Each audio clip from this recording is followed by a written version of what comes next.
Good morning everyone, welcome back. So today I'm going to be picking the threads, working out a bit of a plan of attack for the flowers and what stitches I'll be doing, and that will give me a heap of homework. But before I get started, I printed, or I guess printed's the right word. I created the label for my piece. So I've just got a thread here on a needle ready to attach it, but I just put them away and I thought I might as well just show you in case you're new.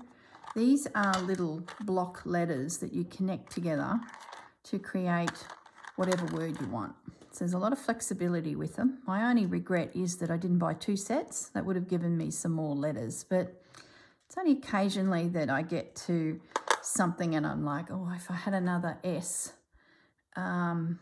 you know, maybe I could finish the word and print in one hit instead of doing two little prints and trying to line it all up. But, you know, it's not an issue. When I have big words in a line, like a statement, I turn one of them upside down and that gives me that gap. Instead of trying to print black-eyed Susan, I can literally print that, and that little guy that's upside down, those two, gives me the gap where I need them. Where did I get these? Oh my gosh. I don't think it was AliExpress. I think it was eBay. And it was a few years ago when I first found everyone on YouTube doing journals, and I think it might have been Rachel actually, was doing name tags, tags with words on them and printing them like this. I think that's how it came to be. I know I've never ordered anything from AliExpress. I don't think they even sent to Australia back then. And I sort of haven't seen anything there or go there anyway. So it's certainly not a company I've purchased from. So that's why I think it was eBay. Even Amazon, I wasn't really shopping much on Amazon because it was fairly early for them in Australia. So I'm going to say eBay. What to type in to find them? I'd probably do letter stamps, letter rubber stamps, something along those lines. Might bring it up for you. So I've printed it, and now I'm just going to do some little invisible stitches to hold it on. I haven't really bordered it, stitched around it decoratively, because I sort of want it to blend into the floral display and not be a chunky looking tag. So every time I add it to a flower, I just print it onto some calico, blends nicely with this linen tablecloth that I've been working on, and it just disappears, but it's there as a bit of a small detail. It's not the primary piece of artwork I want to see. It's all about the flowers, not the tag. So that's the plan. I'll just quickly stitch this. I've got all my threads in my containers to the side of me. Everything is dried. So I'm ready to stitch. Now I'm filming this one in advance because it's a good little video series that I can get done. Pop it into the YouTube lineup, and it's sitting there waiting for you guys, and that literally gives me a bit of breathing space. Plus, I'm always itching to stitch this. I love the sketching, so I'm pretty quick to get in and get those videos done. And when I've got a day that I know I can relax and do a little bit of stitching, this would be one of the pieces I go to because it's simple. It's not hard. Work out the plan of attack with you guys. I throw all my threads in a little bowl and sit it next to me on the couch. And as my day goes along, whether I'm up and down from the couch all day doing chores, every time I sit down, there it is sitting there waiting for a few stitches. It's my perfect day. Okay, so you're now secure. So the tag is done. Hopefully it's the right name on the right flower and it's spelt correctly. It looks pretty good to me. Being it's so long, I might even whiz through the centre with a few little stitches. It's a bit bulbous there. There we go. I've resorted all my threads too. Do you guys do that as well? Like you suddenly pick something that's annoying you in your room and you just have to shred it and redo it. I did that to my threads the other day. I had heap out on the table because there was so many projects going on that were different types of threads. And then some of them had come to the end, which was like the Stitch the Seasons had finished. So there was a chance to have a good clean up. So then I went to my threads, and I've got big containers and small containers. And as my threads have grown, they sort of morph into the next size. But it really, I can't get my head around when a container's half empty. It's silly. I know, it's silly. But, you know, if there's 3 or 4 pockets on the thread container that don't have anything in them, I've got to find something to put in them. It's like, well, there might be an opportunity to have a thread at my fingertips that I'm missing out on. It's just crazy. So what's happened now, hang on, just putting those behind me, is I had all these half containers. Let me bring them up, show you what I'm talking about. Tell me if this is crazy. This is a half container. This is a full container. Now, originally I had a full container with some threads in it and there were gaps. So I broke it down into more of these little ones. But then I find I've got to go to numerous containers to get my threads because I'm drifting between colours. So that's when I came up with the idea of doing that. I go from blue to pink to purple, and it's been great. But the rest of them have been rolling around in multiple containers, and they're stacked high and they look like they're going to fall. So what I did was did the oranges, some bluey greens into greens, browns into, you know, a little bit of orange again. So now technically I can pick up 2 containers and I should have something. This guy is for the weird threads that have come from either a kit or they're just a little bit different. They might be a completely different brand. These all have silk in them. That was a heap of silk threads I bought. Oh gosh, that would have been during COVID. I haven't used them a lot, but I do nibble at them occasionally. So these are all my odd threads. So yeah, I don't know. I just seem to organise things all the time. So what am I doing? Now I just saw a yellow in there and an orange. That's too bright. I saw that guy. How orange are our black-eyed Susans going to go?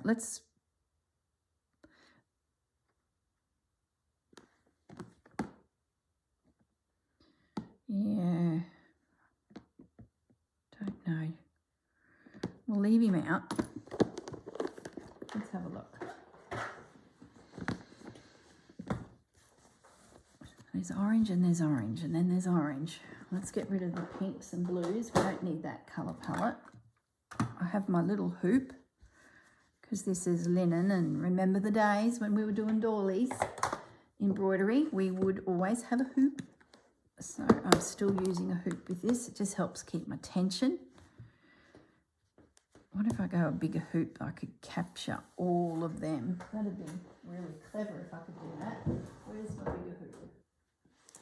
Either that one, not big enough. I pick a lot of these up in op stores, op shops, you know, thrift stores. That's a cracker of a hoop. It's good when you can get something that holds, you know, all your work and you're not roughing up your threads or your work because you've got your whole, oh, clever girl. That's better.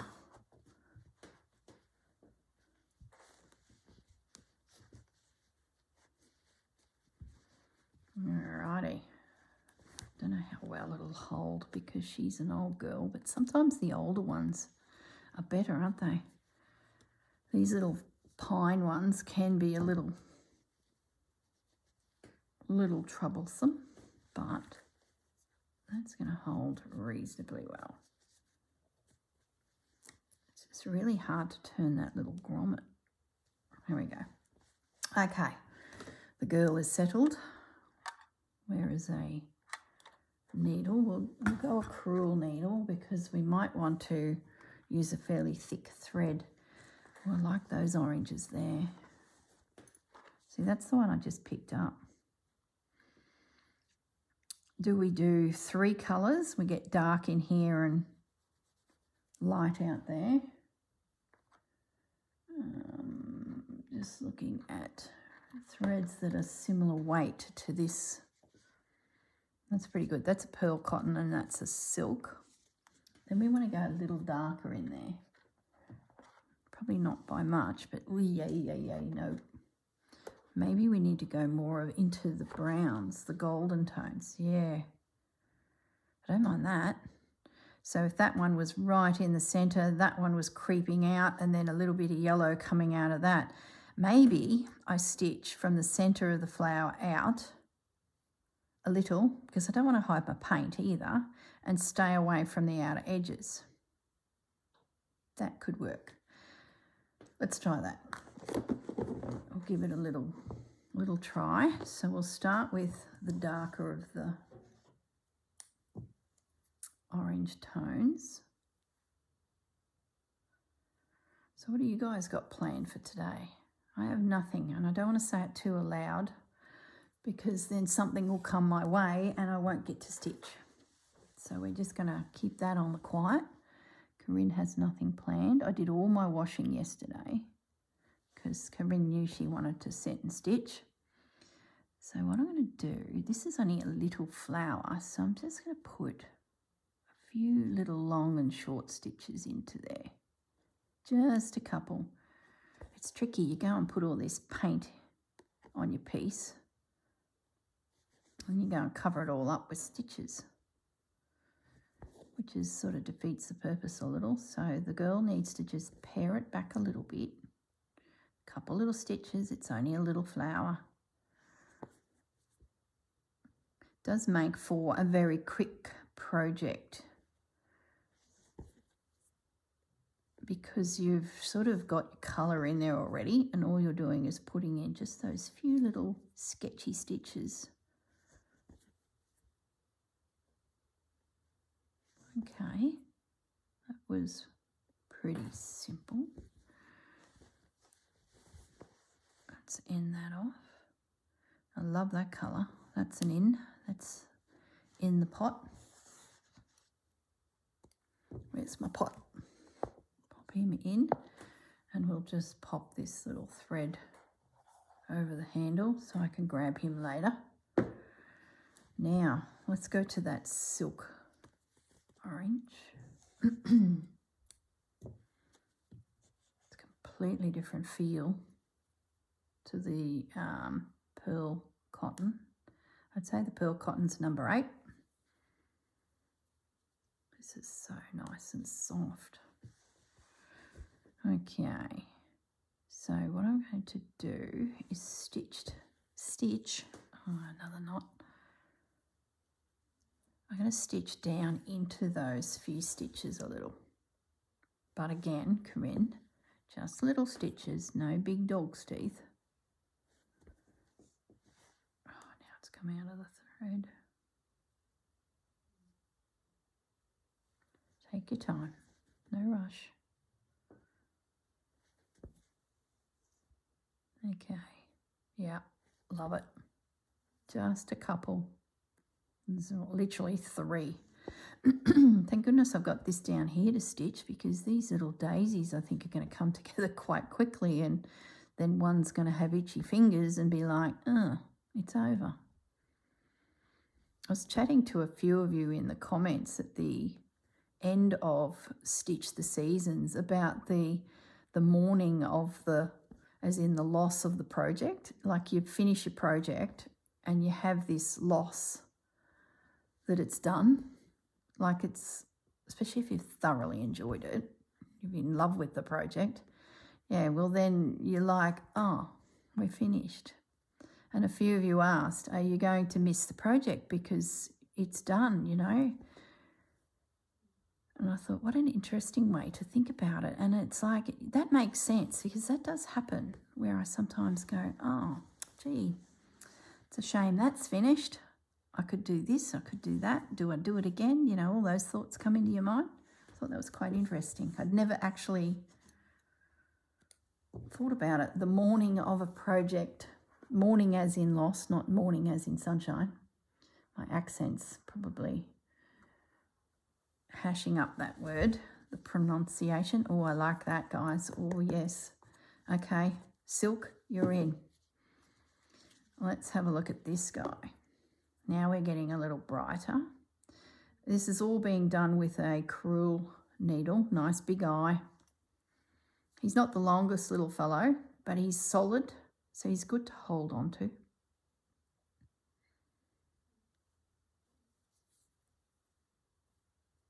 Okay. And I believe they're all the same size in the packet. Let me grab a packet, because I always say these things and then I get questions. And I'm pretty sure I have a packet here. Do I? Please, do I? No.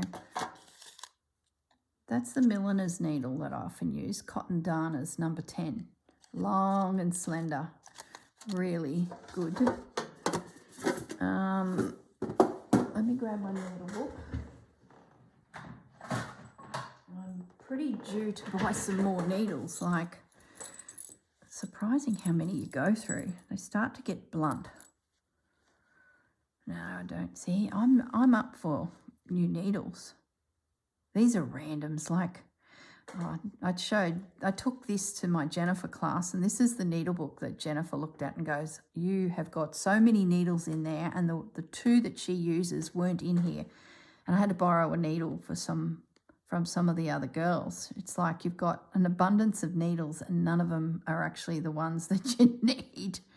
Isn't it the way? But you pick up these packets of needles in kits and things, and you keep them and you think, oh yeah, that's what I need, but you don't. There's probably only 3 you need. So yeah, I'm clearly needing to buy some more needles. The problem is the ones that we use are never in stock. Oh, I know where there might be some. Hold that thought. Hold that thought. No, there's none. Thought I had some sitting over on the other bench. So there you go. Need to go shopping for needles. I think there's literally 3 of these left in there. Yep. Might be a couple in ducks. So, you know, they're all beading little redges. That's what they are. Ducky holds reg. Okay, so now back to what I was doing. Let's, long and short, tuck some little yellow stitches in here as we get brighter.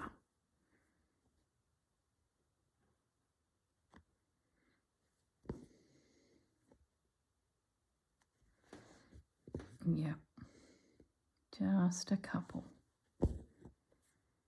That's really good. I'm happy with that. Hey, Fudge. It's really helped the centre look a little curved too. I like that. So I'm not going to stitch out to the edge of these petals. I'm going to stay away from there. Decision made.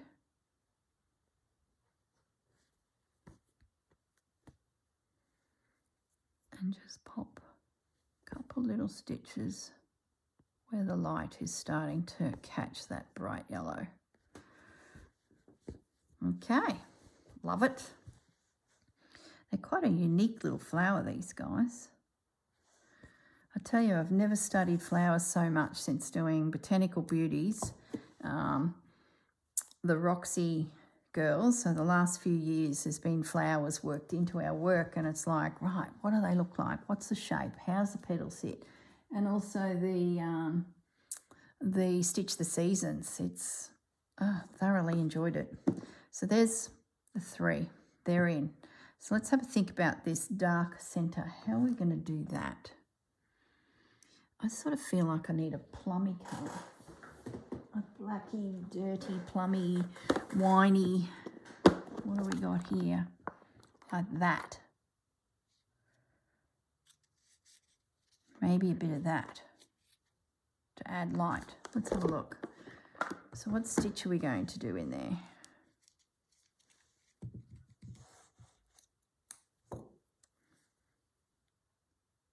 Long and short stitch. It's not very exciting, is it? Pussy. Fudgy's here. What's the matter, Grizzle Cat? Hey, puss.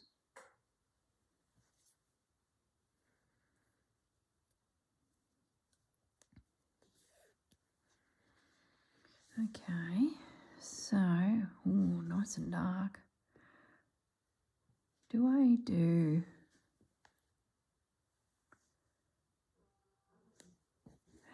this? Do I do long and short stitch again, but sparsely? Because they look like they've got little itty bitty stamens, like little feathery bits in there.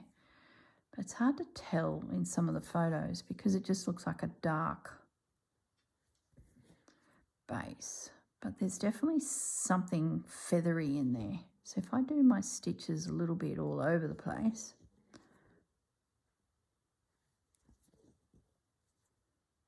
and a little bit loose, that'll give me a curve if I don't pull it tight. So there's a bit of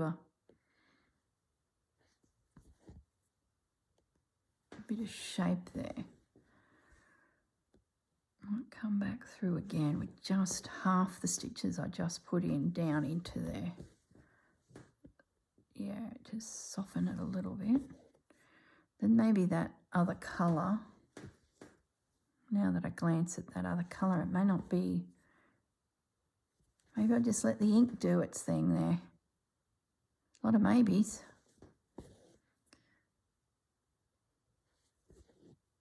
Let's just see.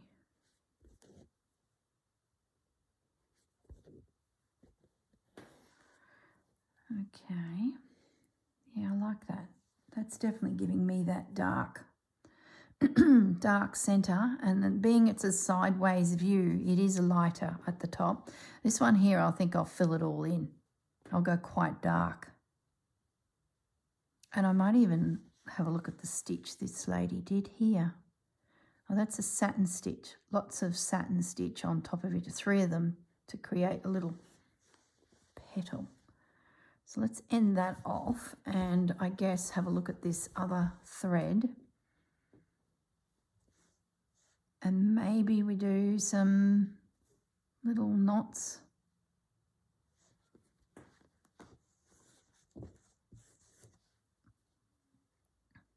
It is a stranded cotton, so I could break it down a little and it'd be just a hint. Maybe that's the way to go. I might, that's an in. That's a Wonder Fill. It's a good little colour this for shading, EZ08. It's like that port winey colour. It's handy to have in your stash. I might just do 2 threads because I don't want it to be too thick. So this guy, DMC 902, another good little maroon tone. So I could either do some French knots or colonial knots, whatever, or stay with this little long and short sketchy stitch.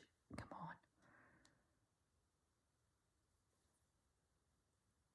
Because the eye of this needle is so big, this thread's going to slip out really easily, but I do only need to do a couple stitches, so surely. Oh, Fudgy's just collapsed on the floor beside me. He's so dramatic. You all right, Fudge? Did your legs fall over? He's having a big stretch. Okay, just a little bit, Corrine. Yeah. I'll do the long and short, but just a little bit. Because I want to see that painted edge, but I do want to pop a bit of extra colour into the centre so it's not just a block. That's what I'm thinking. No French knots, keep it fine. Might be able to get a bit French knotty in here.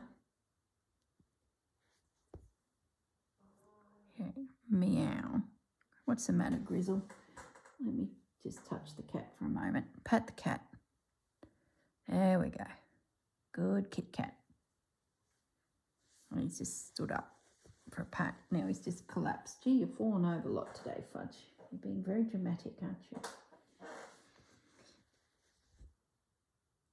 Yeah, that's good. That just gives me that little pop of light shading at the top. Yep, happy with that. Well, that's come together reasonably well. I'm so pleased I ended up doing this flower and didn't change to boring old white daisies or hot pink gerbers. Something a bit different. Good one, Susanna, picking this flower. I think I said in the last video that when she mentioned this one, I was like, what? What are they? I sort of knew the name, but they certainly didn't pop into my mind as being an obvious flower. Love it. One flower. I'm going to have a play with this next. I'm wondering, can I do something like a... I changed my needle to more of a straight long needle because I'm thinking I might be able to try a bullion. But I've got to get a needle with an eye and straight that can take this thread. Oh, my tummy's rumbling. Must be time for breakfast.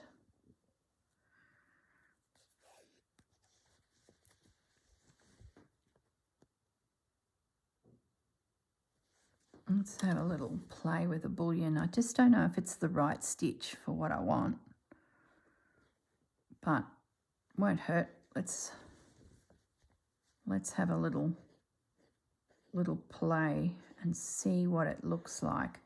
The thing with bullions, you can have lots of wraps on your needle and you get quite a lumpy, bumpy, twisty bullion knot, or you can keep it exactly the width or the width of the little bite of fabric you took to start your knot. I don't mind it. If they all radiate a little to the centre.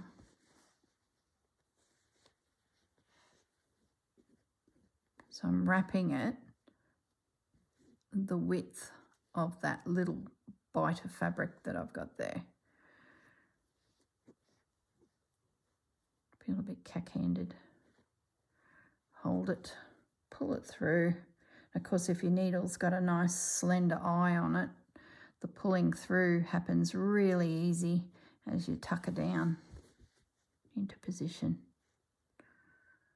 Yeah, I think that'll work. I can just do some little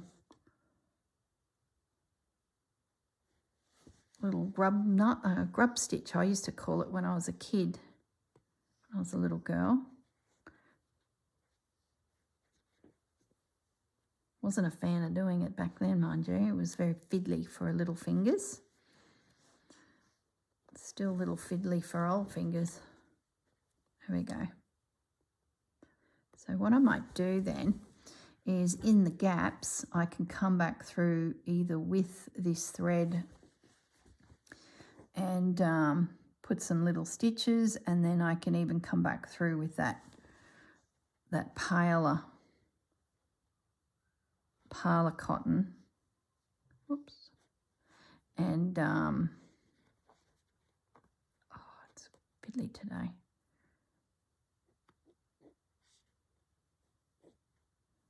I should count how many stitches I do, and then I don't have to stop. I can just count it. Yeah, that's going to work a treat, guys. That'll just give me that little bit of raised texture. Some great stitches out there that you can use to build things up. 1, 2, 3, 4, 5, 6, 7, 8. Let's have a look at that.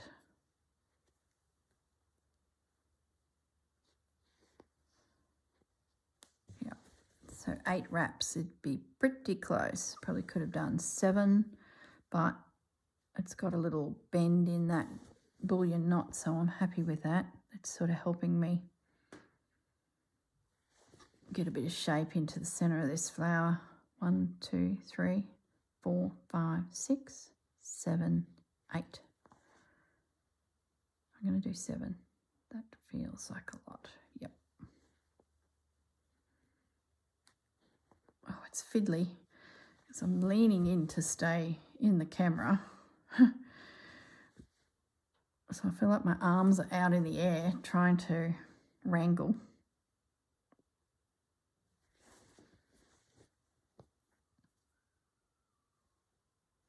Okay. Well, beads. Are there any beads going on this little flower? 5, 6, 7. Probably did 8 there. Oh, no, it's all right. I don't know. I have a feeling I don't need it. I've got a call coming in, guys, so I'm just going to pause the video and take this call. I'll be back in a moment. Okay, I'm back. So that was my mate from Hervey Bay and her 2 doggies, Patchy and Sky, are going to come out and have a doggy swim.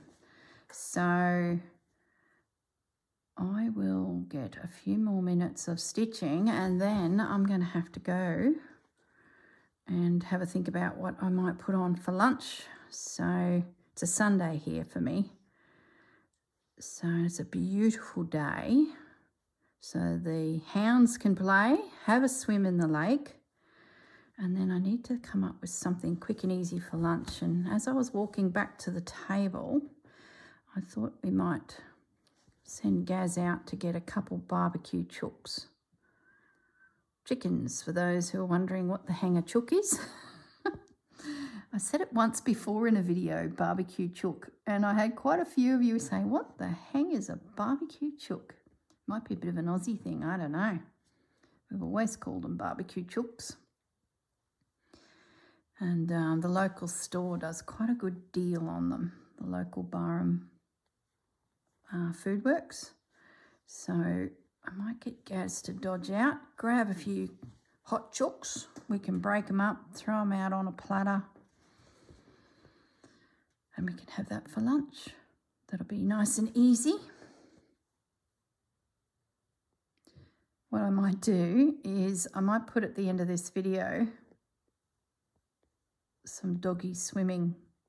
You can see the antics because they're hilarious. Oh my goodness, that's getting small. I'm being a bit miserly there with my thread. But I think I have a plan, guys. I think my black-eyed Susans are going to come together beautifully. Looks like didn't I say in the video, don't say anything because Corrine just wants to stitch for the day? Yeah. Did I say that? Can't remember. Well, I knew I shouldn't have said anything because now I've got guests coming for lunch and it'll be all day sitting around chatting and playing with puppy dogs, which is not a bad thing. At least it's not housework and all of the above. So I'm just going to pop my needles there because I'm going to need the thin, long one, the milliner's needle for my bullion knots and the crewel needle for everything else. So I can finish that. I will just quickly pick a green. I think our leaves need a little something something. I wonder if there's a silk thread in there that... What about something like that? Let's be brave. Play with silk, yeah. Let's do it. Alrighty. Okay. Love it. So next Monday, I'll be back and I can start stitching through the little garland of flowers that is printed on the actual tablecloth. All right, guys, look after yourselves, and for fun, I'll insert some videos from our antics playing and swimming. Just appreciate the crudeness of the video recording, because when one is trying not to slip over in the slippery clayey sand that is sometimes down there, and dogs burning rubber past you, nearly knocking you over, and yeah. So if the dogs appear and disappear from frame, that's because Corrine's just trying to stand up and not fall on her butt. All right, guys, I shall say goodbye, and I'll see you all in the next video. Bye for now. Okay, Pepper, Bandit, Sky, and Patchy. Bandit, he's like, I don't know if I want to get my fur wet like that. My tail is fluffy, and I don't know if I want to destroy that. So I'll whip around the outer edge. Look at it. What a beautiful day to spend at the beach having a swim. Hey, Pepper. Yeah, you dirty little dog. Bandit, you dirty little dog. And here comes Sky and Patch. Oh, what a life, I tell you. Oh, Bandit's in a little bit more there. He's funny, he runs through, you know, jumps over the shallow bit, but every so often he misjudges and goes whoop into the water, and he looks at me to say, did you push me in? Come on, back in. Oh, come on, in, you wet dogs. Where's it? There we go. Oh, we nearly went in. He gets excited and follows. In you go, Pep. You going in? It's a girl. It's a little deeper. That's it. He's getting better. He certainly is participating more in the plunging side of things. That's it. Ooh. You guys might witness the first swim.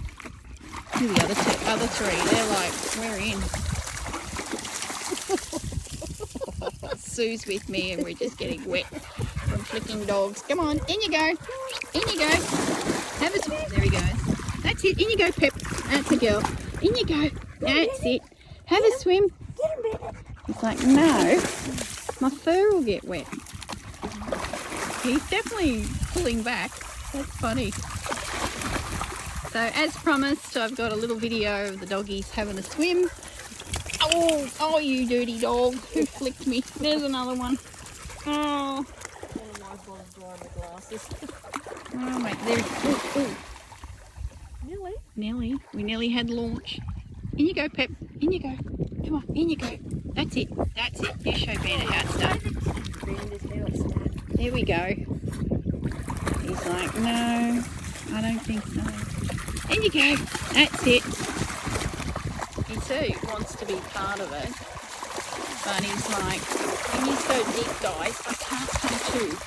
See, now they've shot off and he's stopped. He's clever enough to know the ground. Oh, he's got to get over there. It's shallow there. Ooh. Come on, back this side, you lot. That's it. Come on, back you come. That's it. Come on, Bandit. He's going to have to run. Oh, he got a Duncan. Oh, that's great. Okay, I'm going to get close here. Come on. Oh, wet dogs. Let's go back over this side. Come on. Over to the... You got to swim home now. Come on. All right, here we go. They're back. Now they go this side of the lake. And as we slowly walk back to our house, they swim and run and goose around. And is that good? Come on. There we go. That's it. In you go. See, Patch and Pepper are like the male, and Pepper are like less Sky. Oh. In you go, Pep. In you go. Catching their breath. This will wear them out. The boys have gone to get those hot chooks I spoke about. See, that's deep out there. Bandit's like, no, I ain't doing that. Now they'll follow us as we walk along the shore. The dogs swim. Look about wear them out. Come on, Patch. Oh. You can hear them puffing. Like, this is great. We'll be able to eat our hot chooks without being bugged by these hounds.